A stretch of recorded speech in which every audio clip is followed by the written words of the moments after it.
Kwingineko ni kuwa kizaazaa na taharuki ilitanda katika soko la Gikomba baada ya baadhi ya wafanyabiashara kuwazuia maafisa wa serikali waliokuwa wakifanya upimaji wa eneo walilotakiwa kuhamia. Zoezi hilo ni sehemu ya mpango wa serikali wa kufungua mkondo wa mto Nairobi na kujenga soko jipya la Gikomba. Hata hivyo, wafanyabiashara wanaopinga wanasema hawajapewa maelezo ya kutosha kuhusu sababu ya kuongezwa kwa eneo la watu wanaotakiwa kuhama, huku serikali ikisisitiza kuwa lazima wahame. Mwandishi wetu John Ouma na maelezo zaidi.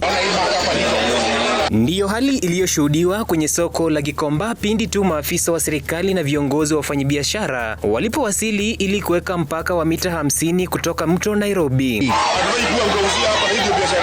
Aidha, hatua hii haikuchukuliwa kwa wepesi na baadhi ya wafanyabiashara, huku wakilazimika kuwafurusha maafisa hao na kusitisha zoezi hilo. Wafanyabiashara walieleza kukubali kuhama mita 30 pekee, huku uamuzi wa kuongeza hadi mita 50 ikizua upinzani wakihofia unyakuzi wa ardhi. Kwa hii soko yetu, kusema ukweli, ni soko ndogo. Soko yetu, shamba yetu sio kubwa. Sasa ukichukua 50 meters itakuwa imeisha. Sisi hatuoni mwangaza na haki na kweli ya kwamba kuna soko tunatengenezewa. Serikali kwa upande wake ilieleza kuwa sehemu hiyo ya ziada itatumika kwa ujenzi wa soko jipya kwa watakaohamishwa. Changes have consequences. They don't want to let it go. And if you don't let it go, you can't get. Who can afford to lose such a thing?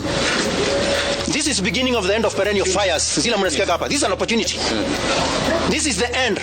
The beginning of the end of those floods. Mnazikianga zinakuanga hapa. They will have to be relocated because they are right on the riparian. We declared a special planning area for the Nairobi rivers, which is 60 meters in most areas and some areas 30 meters. And so there's no need for any more public participation there. It's just to do what is right, to restore the path of the water. Serikali ya kaunti imeshikilia msimamo wake kuwa wote ndani ya mita 50 lazima wahame, huku wafanyabiashara wakipewa hadi mwisho wa mwezi huu wa Machi kuhama kabla ya ubomozi kuanza rasmi. Nikiripotia michipuko ya wiki ya 103.9 MUFM, jina langu ni John Ouma.